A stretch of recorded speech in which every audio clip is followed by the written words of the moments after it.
지난주에도 말씀드렸지만 구원의 길을 생각하면 너무 쉽고 단순하죠. 우리에게는 가장 쉬운 길을, 하나님 자신은 가장 고통스러운 길을, 그게 우리가 믿고 구원받는다는 길입니다. 가장 쉬운 길을, 고행을 하지 않아도, 금욕을 하지 않아도, 특별한 걸 하지 않아도 구원을 주시기 위해서 가장 고통스러운 길을, 하나님의 방식이죠. 때때로 부모도 그런 부모를 만날 때가 있습니다. 부모와 자식이 도저히 매치가 안 되는 경우들이 있어요. 이 아이가 엄마가 저 사람인지 아빠가 저 사람인지, 저 사람의 아이가 자녀가 이 사람인지 도저히 매치가 안 되는 경우들이 있어요. 제가 아는 권사님이 20년도 떠든 얘기인데 그 당시 골목에서 붕어빵 장사를 하셨어요. 정확한 수입은 제가 잘 모르겠는데 언뜻 기억하기는 그 당시에 대략 한 300만 원 정도를 벌었다고 해요. 굉장히 많이 버셨죠. 한 90년대 초반에. 그런데 그 자녀는요, 그 어머니는 허리도 꼬부라지고 그렇게 고생한 티가 너무 많이 나요. 그렇게 힘들게, 그렇게 어렵게. 근데 그 자녀들은 아무도 그 어머니의 아들이라고 도저히 매치가 안 돼요. 더군다나 미술을 전공했는데 돈이 얼마나 많이 들어가겠어요.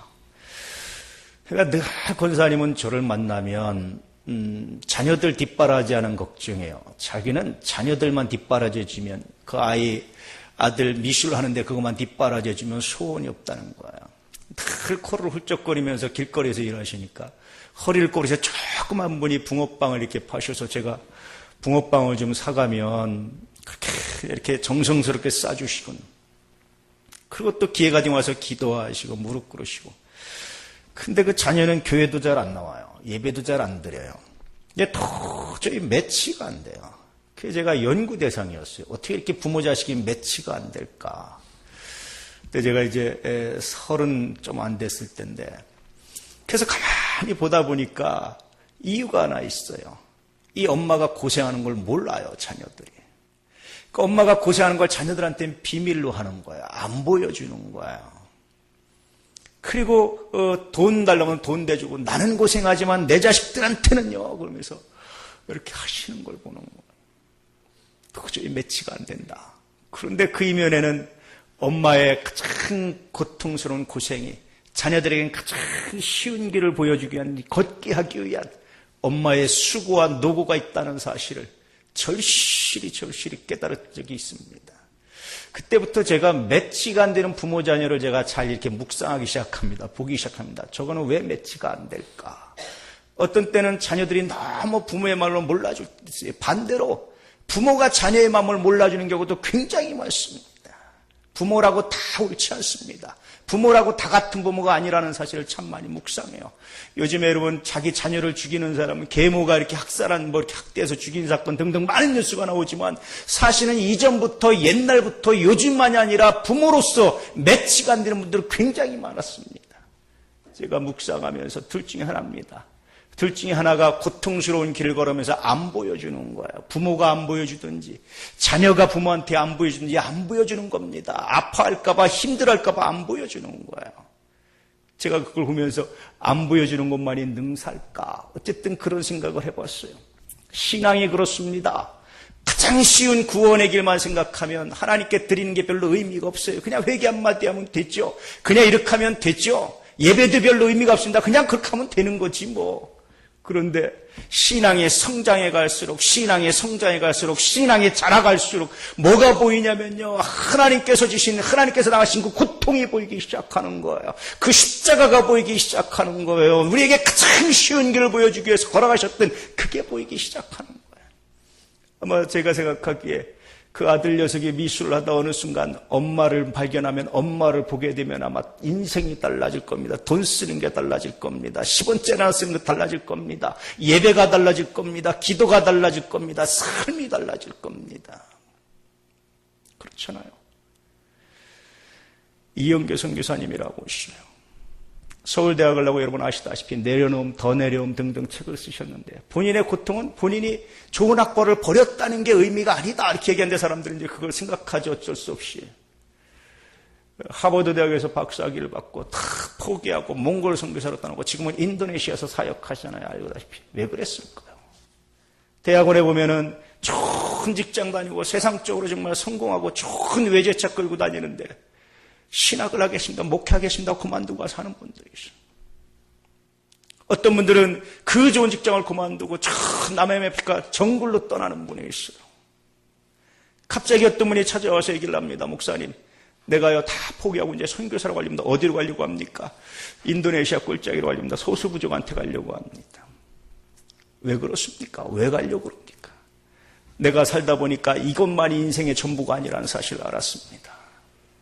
내가 이렇게 살면 안 된다는 사실을 내가 알았습니다. 내 인생을, 나머지 인생을 하나님께서 얼마나 쓰실지 모르지만 내가 하나님께 드리기 원합니다. 다 정리하는 분이 있어요. 어떤 분은 주일날 중요한 교약인데 포기하는 분이 있습니다. 주일 예배는 좀 그래도 덜하죠. 수 예배 드리기 위해서 포기하는 분이 있습니다. 전에도 말씀드렸다시피. 왜 그랬을까? 그들이 다 정신 이상자입니까? 그들이 광신자입니까? 그들이 이상한 사람들입니까? 그들이 지나친 사람들입니까? 결코 그렇지 않다라는 거. 그들이 그럴 수밖에 없었던 것은 바로 오늘 말씀을 경험했기 때문이에요. 많은 사람들이 예수님께 사람들을 데리고 왔습니다. 환자들 데리고 왔습니다. 병자들 데리고 왔습니다. 귀신 들린 사람들 데리고 왔습니다. 예수께서 말씀으로 귀신을 내쫓고 병자들을 다 고치셨습니다. 그런데 이 놀라운 사건을 이사야를 통해서 마태는 증거하기를 뭐라고 증거했냐면 이것은 우리의 연약함을 담당하신 것이고 이것은 우리의 병을 짊어지신 사건입니다. 그러고 보면 예수님께서 왜 40일 금식하시고 마귀가 돌로 떡이 되라고 하는데 안 만들으셨는지, 왜 송정 꼭대기에서 뛰어내라고 했는데 왜 그런 능력을 안 행하셨는지 알 수가 있잖아요. 예수님께서 능력을 행하시는 것은 자기의 위대함을 보이기 위한 것이 아니라 자기의 능력을 나타내기 위한 것이 아니라 오직 우리의 죄와 우리의 병을 짊어지는 데만 사용하시기 위해서 능력을 베푸셨던 것이지 능력 그 자체의 목적이 있었던 게 아니었기 때문이라는 겁니다. 그래서 여러분, 예수님께서 우리의 병을 고쳐주신 것은 단순히 그냥 능력을 행하신 것이 아니라 하나님 이 아이의 병을 고쳐주십시오. 대신 이 아이의 병을 나한테 주십시오. 하나님 이 사람의 죄를 용서해 주십시오. 대신 이 사람의 죄는 나한테 맡기십시오. 그렇게 짊어지시기 위해서 기적을 베푸신 것이지 단순히 기적을 베푸는데 의미가 있지 않다라는 거예요. 요즘 유튜브에 재미있는 은혜로운 영상이 하나 떠들고 있습니다. 가족이 몰살을 당하면서도 자녀가 죽으면서도 본인의 목숨을 포기하지 않고 신앙을 지켰던 한 사람의 이야기가 있습니다. 보시죠. 여러분, 이 사람의 이야기를 통해서 우리가 느껴야 되는 것이 정말 많습니다. 그래서 이 찬송가가 다시 새롭게 얼마나 은혜롭게 와닿는지 몰라요. 보시죠.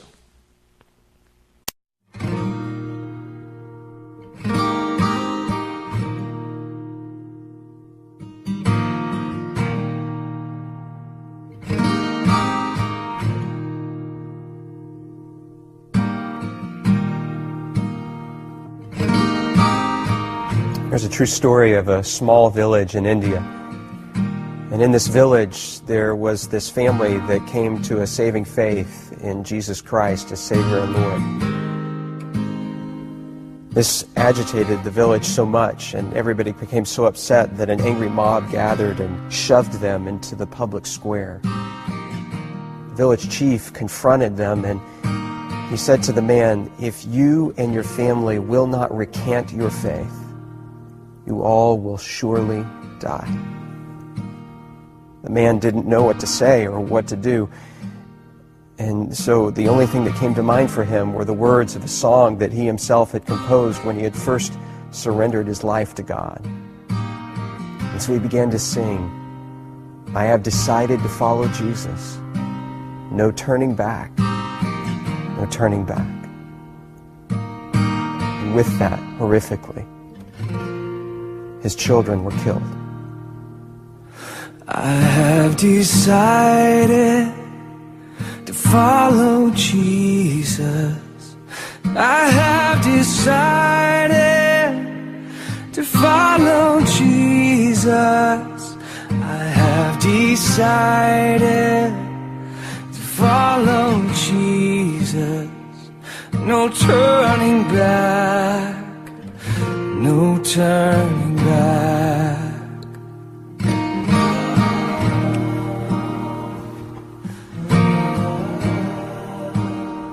He was given another chance, this time with his wife's life on the line. And yet he continued to sing, though none go with me, still I will follow. No turning back, no turning back. Though none go with me, still I will follow. Though none go with me, still I will follow. Though none go with me, still I will follow. No turning back, no turning back. After her tragic death, he was given one final opportunity, this time to save himself. And yet he continued to sing. Cross before me, the world behind. The cross before me, the world behind me. The cross before me, the world behind me. No turning back, no turning back.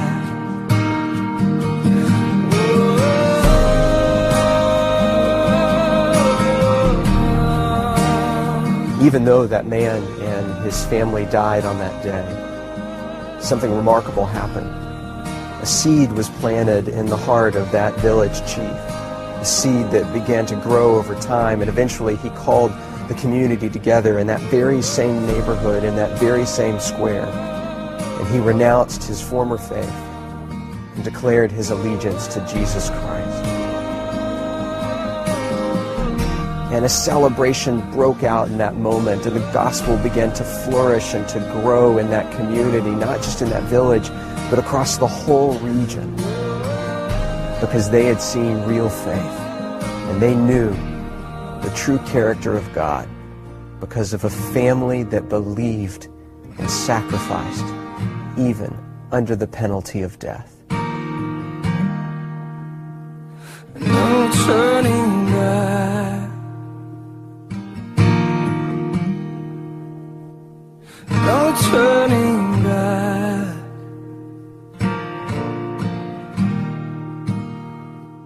No turning back.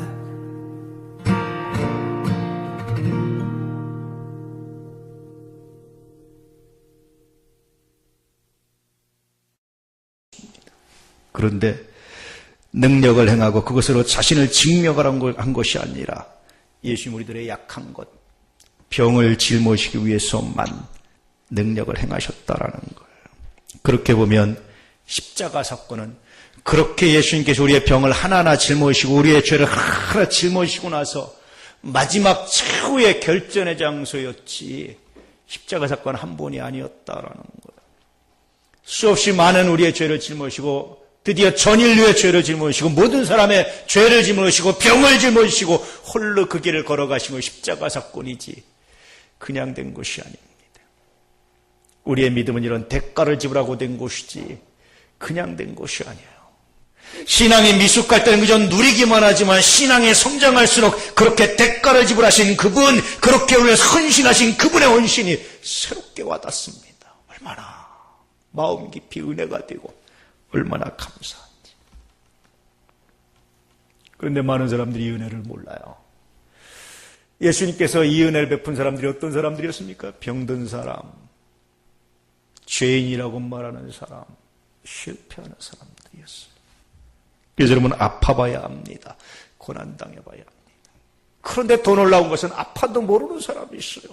고난당해도 모르는 사람이 있어요. 실패해도 모르는 사람이 있어요. 정말 슬픕니다.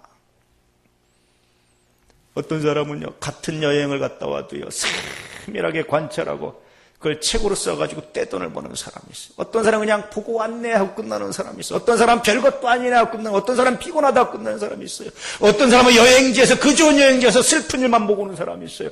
불평만 하다 오는 사람이 있어요. 뭘 보는 겁니까?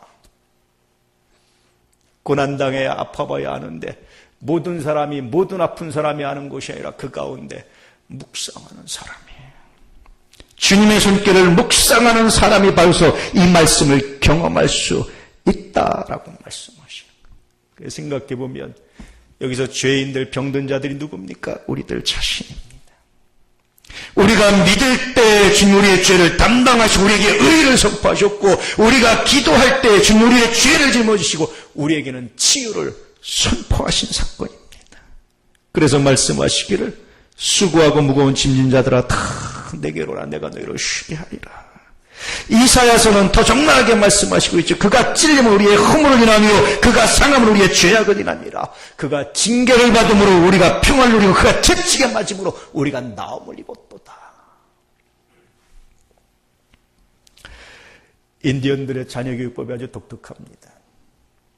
성인식을 하게 되면요, 인디언 부족마다 좀씩 다르긴 하지만 어떤 부족이 그렇대요. 자녀를 홀로 바깥에 광야의 들판에 내보내는 거예요. 산속에 밤을 혼자 지새게 하는 거예요. 담력을 길러준다고 하면서. 이거 얼마나 무섭겠어요. 홀로 밤에 산속에 혼자 있는데 귀신 생각도 날 것이고 맹수의 울음소리에 몸서리 칠 것이고 한 잠도 못 잘 거 아닙니까? 그런데요, 아침에 눈을 딱 애가 이렇게 해가 밝아서 날이 밝아서 딱 보면 아버지가 나무 뒤에서 활에 화살을 딱 쥐고 이렇게 아이를 지키고 있는 것을 보게 한답니다. 전 이걸 보면서 세상에 어떤 교육법이 이거보다 탁월한 게 있습니까? 어떤 교육학자가, 어떤 세계적인 교육학자가 이거보다 탁월한 교육을 할 수 있겠습니까? 정말 지혜롭다. 그렇잖아요. 오늘 말씀해 보십시오. 우리의 죄, 우리의 병을 짊어지시고 홀로 있지 않게 하고 늘 함께 하셨던 분, 그 아버지를 발견한 아들의 마음이 어떻겠어요? 아침에 그 아버지를 발견한 아들이 평생 아버지를 어떻게 여기겠습니까? 오늘 우리 주님은 이 말씀을 통해서 그걸 발견하라고 하시는 거예요. 너 혼자 고통당하는 게 아니다. 너 혼자 아픈 게 아니다. 너 혼자 실패하는 게 아니다. 너 혼자 쓰러진 게 아니다. 너 홀로가 아니다. 내가 너와 함께하고 내가 너의 죄를 담당하고 너에게는 의를, 내가 너의 병을 담당하고 너에게는 건강을, 내가 치유를 허락한다고 말씀하시는 거예요. 이게 오늘 주님의 말씀입니다. 이 말씀을 믿으시고 이 말씀 안에 거하시길 축복합니다. 그래서 고난당할 때마다, 그래서 아파할 때마다, 그래서 힘들어할 때마다, 죄로 인해서 내가 회개할 때마다, 무릎 꿇을 때마다 우리 주님이 말씀하신 것이 내가 너를 짊어졌다. 오늘 말씀처럼 사람들의 약한 것을 담당하시고 병을 짊어지셨다. 다시 말하면 주님이 짊어지고 너에게는 치유를 허락했다라고 말씀하시는 거예요. 묵상할 때마다 그래서 얼마나 감사한지, 이 말씀을 경험한 사람들에게서 삶이 달라지기 시작하는 거예요. 삶의 목적이 달라지기 시작하는 겁니다. 바울이 삶의 목적을 그리스도에게 두었듯이 자신의 시간과 열정과 물질과 재능을 아낌없이 헌신했고 목숨까지도 아까워하지 않는 거예요. 이 사람들. 이것이 본문의 말씀을 경험한 사람들의 이야기입니다. 그런데 여러분, 이런 위대하고 이런 큰 헌신만 의미가 있는 게 아닙니다. 하나님이 모든 사람들에게 이렇게 하라고 하시는 게 아닙니다. 비록 큰 헌신은 하지 않지만 묵묵히 자신의 자리를 지키고 묵묵히 자신의 할 일을 포기하지 않고 그곳에서 자신의 삶의 자리에서 구별된 삶을 위해서 노력하고 기도하는 것, 이건 역시 얼마나 귀하고 아름다운 건지 몰라요. 이건 역시 우리 주님께서 우리에게 원하시는 삶입니다. 모든 사람이 다 직장을 만들고 선교사를 하는 것도 주님의 뜻이 아닙니다. 그럴 사람이 있는가 하면 후원할 사람도 있고 도울 사람도 있고 기도할 사람도 있고 자신의 삶의 자리에서 묵묵히 사명감 나고 또 얼마나 귀하고 얼마나 아름답고 얼마나 놀라운 건지 몰라요. 부모 형제 다 버리고 나 주의 일합니다 하고 떠나가는 것만이 능사가 아닙니다. 자신의 삶의 자리를 사랑하고 나를 위해서 이때까지 피 흘려주시고 나를 위해서 땀 흘려주시고 나를 위해서 수고하신 분들에 내가 수고에 감사하면서 내가 묵묵히 살아가는 것도 여러분 정말 놀라운 삶이고 오늘 말씀을 경험한 자들의 삶입니다. 오히려 저는 사실은 다 버리고 떠나는 사람보다 그게 더 귀한 것 같아요.